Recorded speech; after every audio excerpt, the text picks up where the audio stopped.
pada 2 Mac 2013, hobi bermain takraw, bercita-cita untuk menjadi seorang pramugara, pencapaian akademik PBD TP6 dan TP5 untuk semua mata pelajaran teras.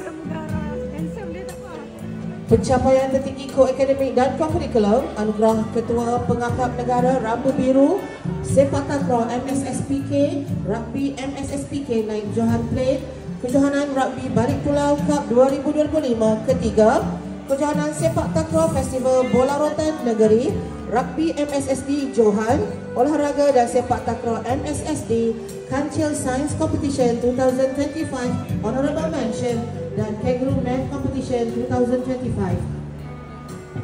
Menjawat jawatan sebagai pengawas pusat semua sekolah, imam muda sekolah, pengurusi kelab bola tampar, bendahari kelab komputer dan AJK Pengakap.